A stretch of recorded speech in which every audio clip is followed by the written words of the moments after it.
Formula حاصل کر لے گا، لیکن دوسری طرف سے عمران نے پوچھا کس طرح، تو لارڈ پیٹرک نے کہا کہ وہ ڈارجنگ گروپ کو اس کام کے لیے ہائر کر لے گا کیونکہ پیکاک کلب انتہائی گھٹیا بدماشوں کا کلب ہے، جس پر اس عمران نے کہا کہ وہ اس بارے میں کچھ نہ کرے بلکہ وہ خود مالکم سے فارمولا حاصل کر لے گا۔ آسٹر نے کہا کیا یہ گفتگو اسی طرح کی گئی تھی جس طرح تم نے بتائی ہے یا پھر تم نے صرف مفہوم بتایا ہے؟ مالکم نے کہا برائٹ لائٹ میں میرا خاص مخبر موجود ہے، اس نے گفتگو خود سنی تھی، گفتگو بے حد طویل تھی لیکن جو اصل بات تھی وہ یہی تھی، حالانکہ آپ کا نام گفتگو میں آ گیا تھا اور میرا آدمی جانتا تھا کہ میں آپ کے لیے کام کرتا ہوں، اسی لیے اس نے مجھے اس بارے میں بتا دیا۔ دوسری طرف سے کہا گیا کیا تم معلوم کر سکتے ہو کہ عمران اور اس کے ساتھی کہاں موجود ہے؟ مالکم نے کہا نہیں باس، یہ بات یقیناً لارڈ پیٹرک کو ذاتی طور پر معلوم ہوگی اور میرا آدمی اسے معلوم نہیں کر سکتا۔ ویسے باس میرا خیال ہے کہ انہیں تلاش کرنے کی ضرورت نہیں پڑے گی کیونکہ جس انداز میں یہ بات ہوئی ہے اس سے ظاہر ہوتا ہے کہ عمران اور اس کے ساتھی پیکاک کلب آپ کی تلاش میں ضرور آئیں گے۔ آسٹر نے کہا او ہاں ٹھیک ہے شکریہ، مالکم نے کہا اور اس کے ساتھ ہی اس نے کریڈل دبایا اور پھر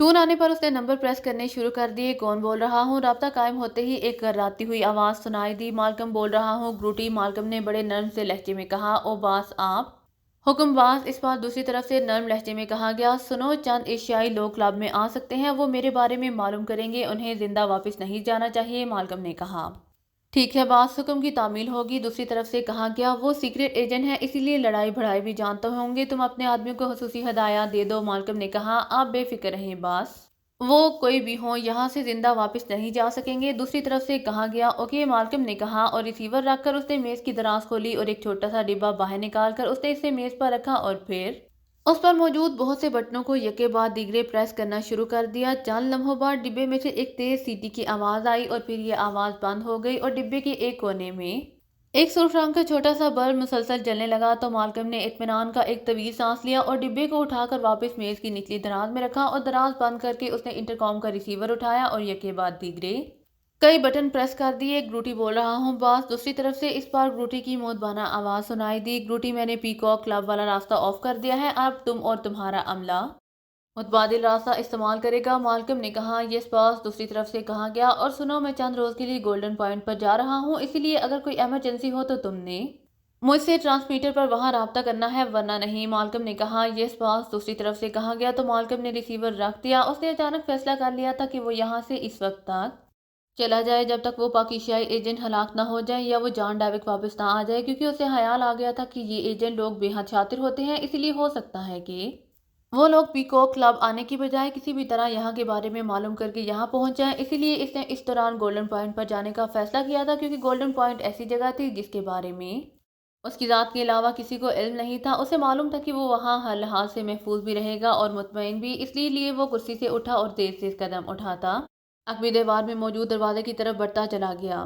پیکاک کلب ایک منزلہ عمارت تھی، وہ سڑک سے کافی ہٹ کر اندرونی طرف بنی ہوئی تھی۔ سڑک پر گیٹ لگا ہوا تھا جس پر 2 مسلح دربان موجود تھے، لیکن وہ آنے جانے والوں کو نہ روک رہے تھے اور نہ ہی چیک کر رہے تھے۔ پھاٹک بھی کھلا ہوا تھا اور وہ دونوں دربان خاموش کھڑے تھے، لیکن ان کی تیز نظریں ایک ایک مرد اور عورت کا بغور جائزہ لے رہی تھیں۔ عمران نے کار اس کلب سے کافی آگے لے جا کر ایک سائڈ پر روکی اور پھر وہ سب کار سے نیچے اتر آئے۔ وہ اس وقت ماس میک اپ میں تھے اور ان سب نے جینز کی پینٹیں اور چمڑے کی جیکٹیں پہنی ہوئی تھیں، حتیٰ کہ جولیا اور صالحہ بھی اسی لباس میں تھی۔ عمران کار سے اتر کر تیز تیز قدم اٹھاتا پھاٹک کی طرف بڑھنے لگا جبکہ اس کے ساتھی اس کے پیچھے تھے، لیکن جیسے ہی عمران اور اس کے ساتھی پھاٹک کے قریب پہنچے اچانک دونوں دربان ان کے سامنے آ گئے۔ تم پہلے ادھر آؤ اور ہمیں بتاؤ کہ تم کون ہو، ایک نے عمران سے مخاطب ہو کر سخت لہجے میں کہا، جبکہ اس دوران دوسرے لوگ پھاٹک میں مسلسل آ جا رہے تھے، لیکن وہ سب گھٹیا ٹائپ کے لوگ تھے، ان میں عورتیں بھی تھیں اور مرد بھی۔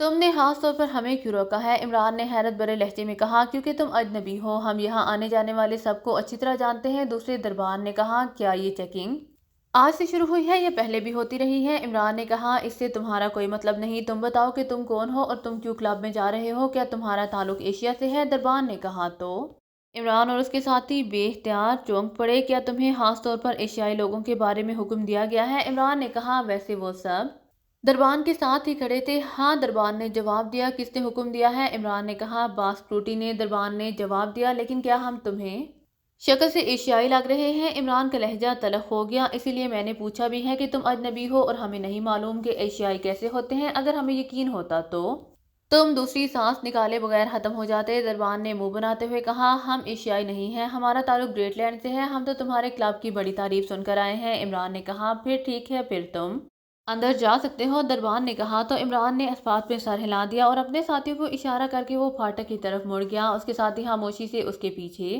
پھاٹک کے اندر داخل ہو گئے۔ دوسری طرف ایک راہداری تھی جو عمارت کے مین گیٹ تک چلی گئی تھی اور راہداری میں بھی جگہ جگہ دیواروں کے ساتھ مشین گنوں سے مسلح افراد موجود تھے۔ وہ سب آنے جانے والوں کا جائزہ گہری نظروں سے لے رہے تھے، لیکن عمران اور اس کے ساتھیوں کو انہوں نے کچھ نہیں کہا۔ عمران اور اس کے ساتھی عمارت کے مین گیٹ میں داخل ہوئے تو اندر ایک وسیع ہال تھا جس میں میزیں لگی ہوئی تھی، اور یہ وسیع ہال مردوں اور عورتوں سے کھچا کھچ بھرا ہوا تھا اور ایسے محسوس ہوتا تھا جیسے وہ سب زیر زمین دنیا کے افراد ہوں۔ وہاں شراب کے ساتھ ساتھ سرے عام گھٹیا قسم کی منشیات استعمال ہو رہی تھیں اور ایسی ایسی اہلاک سوز حرکات بھی سرے عام کی جا رہی تھی کہ جن کے بارے میں شاید مشرق میں رہنے والے سوچ بھی نہ سکیں۔ ایک طرف وسیع کاؤنٹر تھا جس پر 4 لڑکیاں موجود تھیں، وہ سب ویٹرز کو سروس دینے میں مصروف تھی، جبکہ ایک کونے میں ایک بھاری جسم اور لمبے قد کا آدمی کرسی پر بیٹھا ہوا تھا۔ اس کے جسم پر سرخ رنگ کی شرٹ اور نیلے رنگ کی جینس تھی۔ اس کے چہرے پر مندمل زخموں کے نشانات کی تعداد اس قدر زیادہ تھی کہ یوں لگتا تھا جیسے اس کا چہرہ ان زخموں کے مندمل نشانوں سے ہی مل کر بنایا گیا ہو۔ عمران کاؤنٹر کی طرف بڑھا ہی تھا کہ اچانک زوردار تھپڑ کے ساتھ ہی کسی کے چیخنے کی آواز سنائی دی۔ تمہاری یہ جرأت کہ تم میرا بازو پکڑو! اچانک صالحہ کی گراتی ہوئی آواز سنائی دی تو عمران تیزی سے مڑا اور اس نے ایک پوری مونچھوں اور سرخ بالوں والے آدمی کو فرش سے اٹھتے ہوئے دیکھا۔ اس کے ساتھ ہی حال کہکہوں سے گونج اٹھا، واہ بڑی جاندار لڑکی ہے! کئی لوگوں کے تبصرے عمران کو سنائی دیے تو عمران سمجھ گیا کہ اس بری مونچھوں والے آدمی نے صالحہ کا بازو پکڑا ہوگا، جس کے نتیجے میں اسے تھپڑ کھانا پڑا ہوگا۔ تم نے مجھے تھپڑ مارا ہے، مجھے! اس بری مونچھوں والے نے یک لحظ چیختے ہوئے کہا۔ اس کے ساتھ ہی اس نے بجلی کسی تیزی سے جیب سے ریوالور نکالا، لیکن دوسرے لمحے تڑتڑاہٹ کی آواز کے ساتھ ہی وہ چیختا ہوا اچھل کر نیچے گرا اور پانی سے نکلی ہوئی مچھلی کی طرح تڑپنے لگا۔ پہلے تھپڑ مارا تھا، اب گولی مار دی ہے، صالحہ نے چیختے ہوئے لہجے میں کہا۔ واہ یہ ہوئی نا بات! واہ! اس پر ہال میں موجود لوگوں نے تعریف بھرے لہجے میں کہا۔ اسی لمحے 2 مسلح نوجوان تیزی سے آگے بڑھے اور انہوں نے فرش پر پڑے ہوئے تڑپتے ہوئے آدمی کو اٹھایا اور بجلی کسی تیزی سے دوڑتے ہوئے ایک راہداری میں غائب ہو گئے۔ البتہ باقی کسی نے کوئی بات نہ کی تو عمران دوبارہ کاؤنٹر کی طرف بڑھ گیا۔ وہ سمجھ گیا تھا کہ صالحہ کے اس جارحانہ انداز نے وہاں کے لوگوں کی جبلت کو تسکین پہنچائی ہے، اسی لیے انہوں نے صالحہ کو کچھ کہنے کی بجائے اس آدمی کو اٹھا کر باہر پھینک دیا ہوگا۔ گروٹی کہاں بیٹھا ہے؟ عمران نے کاؤنٹر کے قریب پہنچ کر کرسی پر بیٹھے ہوئے آدمی سے مخاطب ہو کر کہا۔ تم کون ہو اور کہاں سے آئے ہو؟ اس آدمی نے چیختے ہوئے لہجے میں کہا۔ اس کی تیز نظریں عمران اور اس کے ساتھیوں پر اس طرح جمی ہوئی تھی جیسے لوہا مقناطیس سے چپک جاتا ہے۔ ہم گریٹ لینڈ سے آئے ہیں اور گروٹی سے ہمیں کام ہے، عمران نے کہا۔ جاؤ دفع ہو جاؤ، یہاں کوئی گروٹی نہیں ہے، اس آدمی نے انتہائی حقارت بھرے لہجے میں کہا، لیکن دوسرے لمحے وہ چیختا ہوا ہوا میں اٹھا اور فضا میں کلا بازی کھاتا ہوا ایک زوردار دھماکے سے ایک میز پر گرا اور پھر میز سمیت نیچے فرش پر جا گرا۔ تمہاری یہ جرأت کو تم سٹاگر کو اس لہجے میں جواب دو! لو اسے سنبھالو، عمران نے چیختے ہوئے کہا، جبکہ اس آدمی کے نیچے گرنے کے دھماکے سے ایک بار پھر ہال میں خاموشی چھا گئی۔ اسی لمحے وہاں موجود 10 کے قریب مسلح آدمی چیختے ہوئے کاؤنٹر کی طرف دوڑے، لیکن گر کر اٹھتے ہوئے اس آدمی نے یک لحظ دونوں ہاتھ اٹھا کر آنے والوں کو روک دیا۔ رک جاؤ، ان بلی کے بچوں نے میرے ہاتھوں مرنا ہے، میرے ہاتھوں، ماسٹر کے ہاتھوں! اس آدمی نے انتہائی حقارت بھرے انداز میں ہاتھ اٹھا کر آنے والوں کو روکتے ہوئے کہا۔ ابھی وقت ہے کہ گروٹی سے ہمیں ملوا دو ورنہ پھر یہ وقت دوبارہ نہیں آئے گا، عمران نے چیختے ہوئے کہا۔ اب گروٹی تم سب کی قبروں پر تم سے ملنے آئے گا، تمہاری قبر پر سب سے پہلے، ماسٹر نے یک لحظ چیختے ہوئے کہا، اور اس کے ساتھ ہی وہ یک لحظ بجلی کسی تیزی سے عمران پر حملے کے لیے اچھلا ہی تھا کہ دوسرے لمحے وہ ایک بار پھر ہوا میں اڑتا ہوا عقبی دیوار سے ایک زوردار دھماکے سے ٹکرایا۔ اس پر جولیا نے یک لحظ جبڑ کر اس کا بازو پکڑا تھا اور پھر پوری قوت سے اچھلنے والا ماسٹر اس کے ہاتھ کے زوردار جھٹکے سے ہوا میں مڑ کر عقبی دیوار سے جا ٹکرایا تھا۔ تم اس کے پاس کہاں جا رہے ہو؟ پہلے مجھ سے بات کرو، جولیا نے تیزی سے مڑتے ہوئے کہا تو ہال میں موجود افراد کے چہروں پر حیرت کے تاثرات ابھر آئے تھے۔ ماسٹر دیوار کے ساتھ ٹکرا کر ایک بار پھر اچھلا اور چیختا ہوا نیچے کھڑا ہو گیا۔ اس کی آنکھوں سے شعلے نکل رہے تھے اور چہرہ غصے کی شدت سے اس طرح پڑک رہا تھا اس کا جیسے ریشے کا مرس ہو، جبکہ عمران اور اس کے ساتھی بڑے اطمینان بھرے انداز میں اس طرح کھڑے تھے جیسے ان کا اس لڑائی سے کوئی تعلق ہی نہ ہو، وہ صرف تماشا دیکھ رہے ہوں۔ حال پر خاموشی طاری تھی اور سب کی نظریں عمران اور اس کے ساتھ ساتھ ماسٹر پر جمی ہوئی تھی۔ جولیا دیر کیوں کر رہی ہو؟ ہم نے گروٹی سے ملنا ہے، جلدی کرو! اچانک عمران نے اونچی آواز میں کہا ہی تھا کہ یک لحظ جولیا مڑی اور دوسرے لمحے ماسٹر، جو اب دونوں بازو اس انداز میں جولیا کی طرف بڑھا رہا تھا جیسے وہ کسی جن کی طرح جولیا کو دونوں ہاتھوں میں اٹھا کر فضا میں پرواز کر جائے گا کہ اچانک وہ چیختا ہوا اچھل کر پشت کے بال نیچے گرا۔ جولیا نے انتہائی ماہرانہ انداز میں دونوں ٹانگوں کی ضرب اس کے سینے پر ماری تھی اور ماسٹر کے ہاتھ ویسے ہی کھلے کے کھلے رہ گئے تھے اور وہ اس طرح ہوا میں اچھل کر پشت کے بال فرش پر نیچے گرا تھا۔ جولیا ضرب لگا کر کلا بازی کھا کر اس قدر تیزی سے سیدھی ہوئی تھی کہ عین جس لمحے ماسٹر کی پشت قالین سے ٹکرائی تھی، اسی لمحے جولیا کلا بازی کھا کر سیدھی ہو چکی تھی۔ دوسرے لمحے جولیا یکلہت اچھلی اور اس کے دونوں پیر اکٹھے ہو کر فرش پر پشت کے بال پڑے ہوئے ماسٹر کے سینے پر اس قوت سے پڑے کہ پچاک کی آواز کے ساتھ ہی اس کے منہ سے یکلہت خون فوارے کی طرح باہر نکلنے لگا اور جولیا اچھل کر ایک طرف اس طرح کھڑی ہو گئی جیسے اس نے اب تک سرے سے کوئی حرکت نہ کی ہو، جبکہ ماسٹر کا جسم اس دوران اکڑ چکا تھا، وہ ہلاک ہو گیا تھا۔ جولیا نے اس کے دل پر مخصوص انداز میں ضرب لگائی تھی اور دوسرے لمحے ہال میں چھائی ہوئی خاموشی کو گولیوں کی ترتراہٹ اور انسانی چیخوں نے توڑ دیا اور 6 مسلح آدمی چیختے ہوئے نیچے گرے اور بری طرح تڑپنے لگے۔ گولیاں چلانے والے تنویر اور صفدر تھے، یہ اسلحہ استعمال ہی کرنے والے تھے۔ صفدر نے عمران کی طرف دیکھتے ہوئے کہا۔ اسی لمحے پورا ہال یکلہت اچھل کر کھڑا ہو گیا۔ ان سب کے چہروں پر انتہائی خوف کے تاثرات ابھر آئے تھے۔ او او پیکاکس کا قتل، او او سب اس طرح چیخ رہے تھے جیسے ان افراد کے مرنے سے کوئی قیامت ٹوٹ پڑی ہو۔ خبردار، اگر کسی نے کوئی غلط حرکت کی تو یہ حال ذبحانہ بن جائے گا۔ ہم نے صرف ڈیفنس میں گولیاں چلائی ہیں، ہم یہاں صرف گروٹی سے ملنے آئے ہیں، عمران نے چیختے ہوئے کہا۔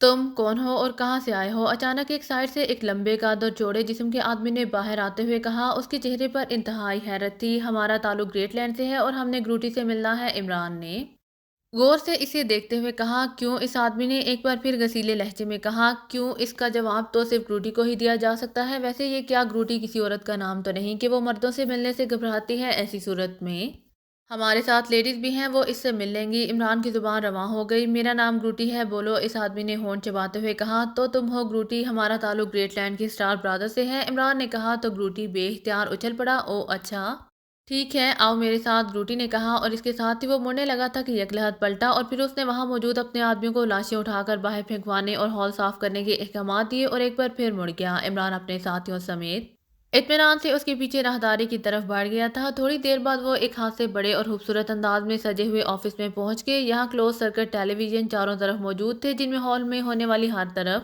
کارروائی کی فوٹیج نظر آ رہی تھی۔ بیٹھو، تم شاید اس دنیا کے پہلے افراد ہو کہ پی کاک کلب میں قتل و غارت کے باوجود زندہ ہو، گروٹی نے دانت پیستے ہوئے کہا، اور شاید یہ اس کلب کا بھی یادگار دن ہوگا کہ اسٹار برادرز کے ساتھ جھگڑنے کے باوجود یہاں موجود لوگ زندہ نظر آ رہے ہیں، عمران نے اس سے بھی زیادہ سخت لہجے میں کہا۔ تو گروٹی نے بے اختیار ایک طویل سانس لیا۔ اسٹار برادرز کا نام میں نے سنا ہوا ہے، لیکن تمہیں مجھ سے کیا کام ہے؟ گروٹی نے کہا۔ ہم نے مالکم سے ملنا ہے، عمران نے کہا۔ تو گروٹی بے اختیار اچھل پڑا، اس کے چہرے پر حیرت کے تاثرات ابھر آئے تھے۔ او تو تم در حقیقت وہ ایشیائی ہو، او اسی لیے تم اس انداز میں لڑتے رہے ہو، گروٹی نے انتہائی حیرت بھرے لہجے میں کہا۔ مالکم اس کلب کے نیچے تہخانوں میں موجود ہے اور ہم نے اس سے ملنا ہے، اب تم ہمیں ایشیائی کہو یا ایکریمین، عمران نے چیختے ہوئے کہا۔ لیکن ابھی اس کا فکرہ ختم ہی ہوا تھا کہ یکلہت سرر کی تیز آواز کے ساتھ ہی میز کی سائڈ سے شیشے کی ایک دیوار زمین سے چھت تک چلی گئی۔ اسی لمحے عقبی دروازے پر بھی سیاہ رنگ کی چادر پھیلتی چلی گئی۔ وہ سب عمران سمیت بے اختیار اچھل کر کھڑے ہو گئے۔ میز اور اس کے پیچھے کرسی پر بیٹھا ہوا گروٹی ان کی رینج سے بہت دور جا چکا تھا۔ اطمینان سے بیٹھ جاؤ، اب تمہاری روحیں ہی یہاں سے نکل سکیں گی۔ اچانک کھٹک کی ہلکی سی آواز کے ساتھ ہی گروٹی کی آواز سنائی دینے لگی تو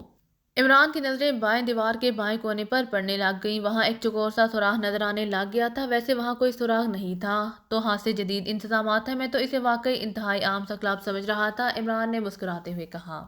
اور تم اسی لیے زندہ نظر آ رہے ہو کہ تم شاید میک اپ میں ہو، اسی لیے اپنے اصل حلیوں میں یہاں پہنچتے تو گیٹ سے یہاں تک لاکھوں گولیاں تمہارے جسموں میں اتر چکی ہوتی، گروٹی نے کہا۔ بہرحال اب تو ہم تمہاری قید میں ہیں اور بقول تمہارے اب یہاں سے ہماری روحیں ہی باہر نکل سکتی ہیں، اسی لیے تو اب تم بغیر ہچکچاہٹ کے ہمیں بتا سکتے ہو کہ مالکم کہاں ہے، عمران نے مسکراتے ہوئے کہا۔ باس مالکم یہاں موجود نہیں ہے، وہ چند روز کے لیے گولڈن پوائنٹ پر چلا گیا ہے، گروٹی نے جواب دیا۔ گولڈن پوائنٹ وہ کہاں ہے؟ عمران نے کہا۔ مجھے نہیں معلوم، اور جس بات کا علم گروٹی کو بھی نہ ہو اس کا علم کسی اور کو نہیں ہو سکتا، یہ باس کا انتہائی خفیہ اڈا ہے، گروٹی نے جواب دیا۔ تو پھر تم ہماری موت کی اطلاع اسے کیسے دو گے؟ عمران نے کہا۔ تو گروٹی بے اختیار چونک پڑا۔ تمہیں کیسے معلوم ہے کہ میں اسے اطلاع دوں گا؟ گروٹی نے کہا۔ تو عمران بے اختیار ہنس پڑا۔ ظاہر ہے تم نے اپنے اس عظیم کارنامے کی اطلاع تو دینی تو ہے اپنے باس کو، عمران نے کہا۔ ٹرانسمیٹر کے ذریعے اطلاع دوں گا، بس یہی ایک رابطہ ہے، گروٹی نے کہا۔ چلو وہ فریکوینسی ہی بتا دو تاکہ میری روح کو یہ اطمینان تو ہو کہ مرنے سے پہلے میں نے کچھ نہ کچھ تو معلوم کر لیا ہے، عمران نے کہا۔ تو گروٹی عمران کی بات سن کر بے اختیار ہنس پڑا۔ تم واقعی عجیب آدمی ہو کہ تمہیں معلوم تو ہے کہ تم کسی بھی لمحے یہاں مر سکتے ہو، لیکن پھر بھی تم ایسی باتیں کر رہے ہو، گروٹی نے کہا۔ تم بتا دو تو کیا حرج ہے، عمران نے کہا۔ تو گروٹی نے اسے فریکوینسی بتا دی، اب وہاں کال کر کے اسے ہماری موت کی اطلاع بھی دے دو۔ عمران نے کہا لیکن تم تو اب بھی زندہ ہو، مجھے دراصل ایک آدمی کا انتظار ہے، وہ آ جائے تو تم پر موت وار کر دی جائے گی۔ گروٹی نے کہا کیوں؟ کیا وہ آدمی ملک الموت کی نمائندگی کرتا ہے کہ اس کے بغیر موت نہیں آ سکتی؟ عمران نے کہا تو گروٹی ایک بار پھر ہنس پڑا۔ پتہ نہیں، بس اتفاق ہے کہ بے ہوش کر دینے والی گیس کی کٹ گم ہو گئی ہے اور میں نے تمہارے آنے سے پہلے ایک آدمی کو لینے کے لیے بھیجا ہوا ہے تاکہ وہ لے کر آئے تو تمہیں مقتل تک لے جایا جائے، اس لیے مجبوری ہے، گروٹی نے جواب دیا۔ اور پھر اس سے پہلے کہ عمران اس کی بات کا جواب دیتا فون کی گھنٹی بج اٹھی تو گروٹی نے میز پر پڑے ہوئے فون کا ریسیور اٹھا لیا۔ یس، گروٹی نے حلق کے بال چیختے ہوئے کہا اور پھر دوسری طرف سے ہونے والی بات سننے لگا۔ چونکہ لاؤڈر کا بٹن آن نہیں تھا اس لیے ظاہر ہے دوسری طرف کی آواز وہ سن نہیں پا رہے تھے۔ ٹھیک ہے، اب گیس بٹن آن کر دو اور پھر یہاں اسپیشل روم میں بے ہوش ہونے والوں کو اٹھا کر زیرو روم میں پہنچا دو، گروٹی نے کہا اور اس کے ساتھ ہی اس نے ریسیور رکھ دیا۔ سانس روک لو، عمران نے آہستہ سے کہا اور اس کے ساتھ ہی اس نے خود بھی سانس روک لیا، لیکن دوسرے لمحے چھات سے نکلنے والے سفید دھوئیں نے یکلہت ببکا سا نکالا اور اس کے ساتھ ہی عمران یکلہت اوندے منہ صوفے سے نیچے قالین پر گر پڑا اور اس کے ساتھ ہی اس کے دوسرے ساتھی بھی ٹیڑے میڑے ہو کر نیچے گرنے لگے۔ سفید رنگ کا ببکا چند لمحوں بعد ہی غائب ہو گیا، لیکن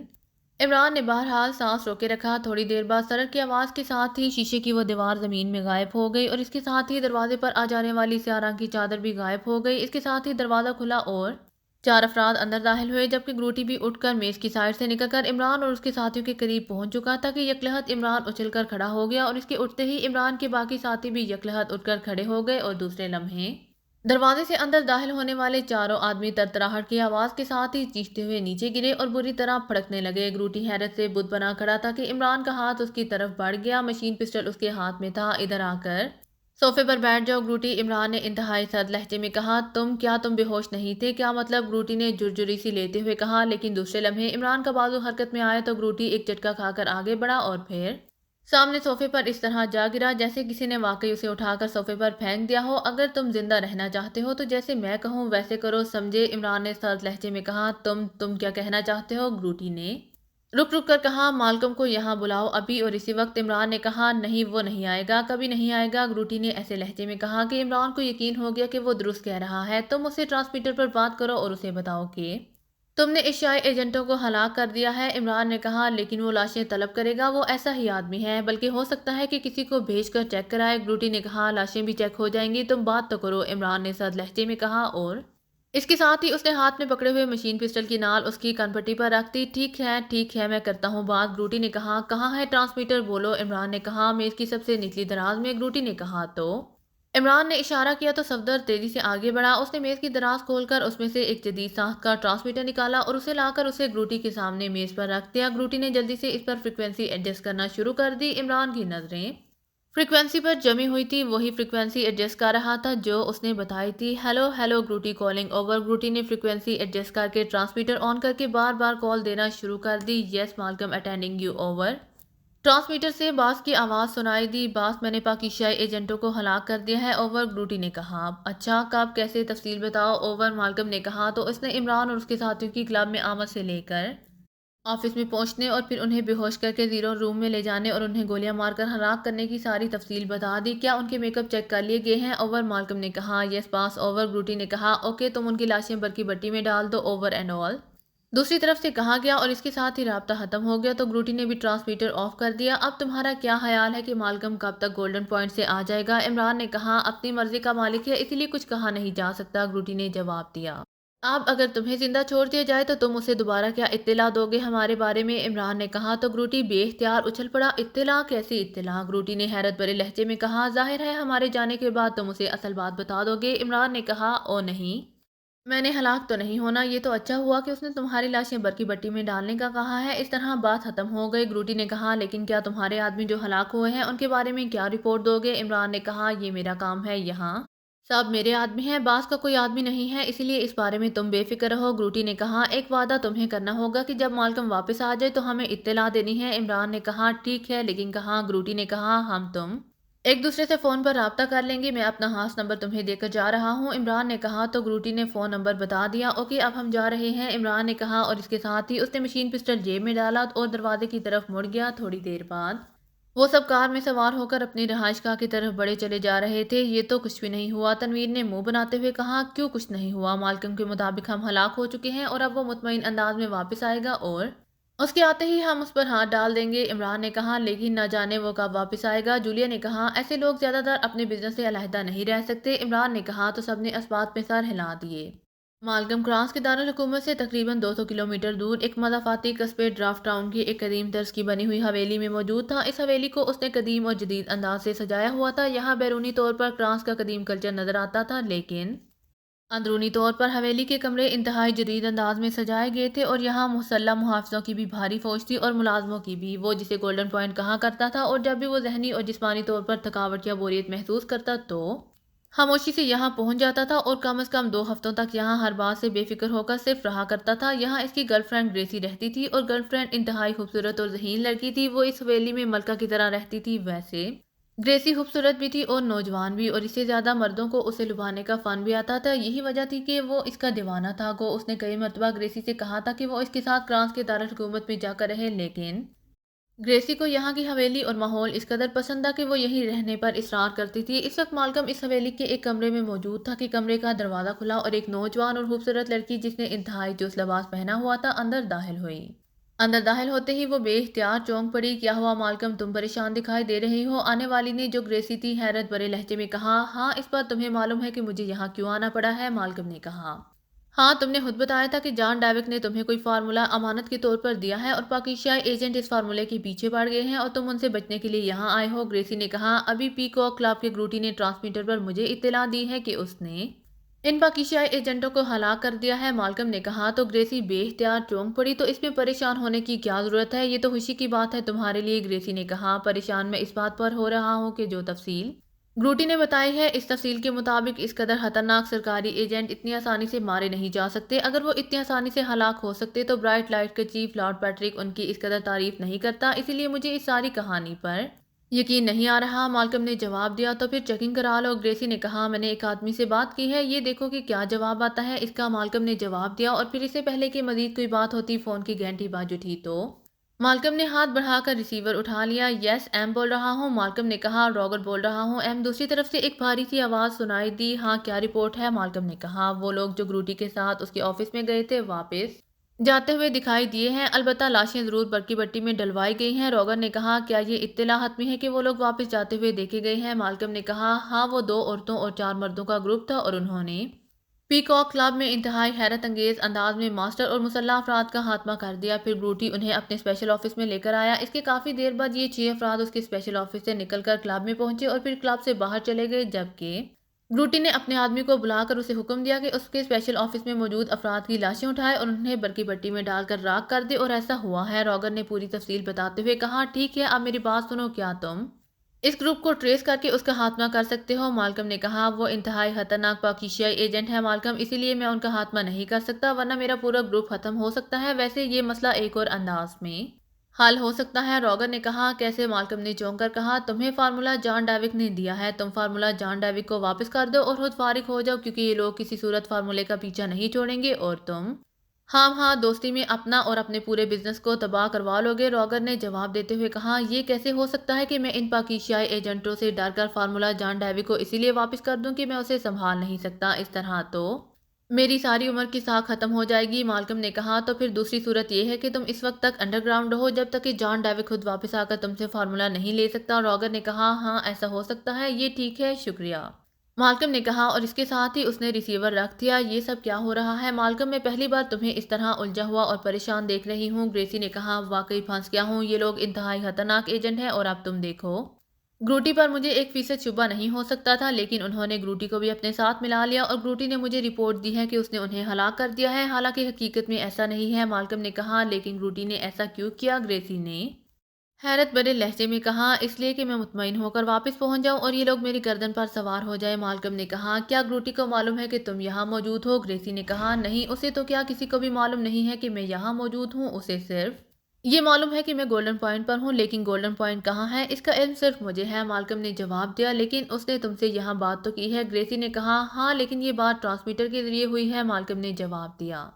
اور اس روگر نے تو فون پر بات کی ہے، ان نمبروں سے تو معلوم کیا جا سکتا ہے۔ گریسی نے کہا، نہیں، یہ خصوصی سیٹلائٹ نمبر ہے، مالکم نے جواب دیا۔ تو گریسی کے چہرے پر اطمینان کے تاثرات پھیلتے چلے گئے۔ تم بے فکر ہو یہاں کے بارے میں کسی کو بھی معلوم نہیں ہو سکتا۔ میں واپس جا کر گروٹی کو ایسی عبرتناک سزا دوں گا کہ دنیا اس کی لاش سے عبرت پکڑے گی۔ مالکم نے کہا، یقیناً ایسا ہونا چاہیے، ایسے لوگ آستین کا سانپ ثابت ہوتے ہیں۔ گریسی نے کہا، تو مالکم نے اس بات میں سر ہلا دیا۔ میرا خیال ہے کہ یہاں انتظامات مزید سخت کر دیے جائیں اور اب کسی کو اندر آنے کی اجازت نہ دی جائے۔ مالکم نے کچھ دیر کی خاموشی کے بعد کہا، نہیں، اس طرح کام نہیں چلے گا۔ مالکم، تم ایسا کرو کہ سیدھا یہاں سے کار میں بیٹھ کر چلے جاؤ۔ میں تمہیں باقاعدہ سی آف کرنے جاؤں گی اور ظاہر یہی کروں گی کہ تم واپس چلے گئے ہو۔ کار تمہیں اسپیشل ایئرپورٹ پر چھوڑ کر واپس آ جائے گی اور تم وہاں خاموشی سے ساڈان کلب پہنچ جانا۔ میں وہاں پہنچ کر تمہیں خود کلر شیشوں والی کار میں واپس لے آؤں گی اور اس طرح تم مکمل طور پر یہاں محفوظ ہو جاؤ گے۔ گریسی نے کہا، او، تمہاری تجویز واقعی ٹھیک ہے، بہرحال حفاظت ضروری ہے۔ مالکم نے کہا تو گریسی بے اختیار مسکرا دی۔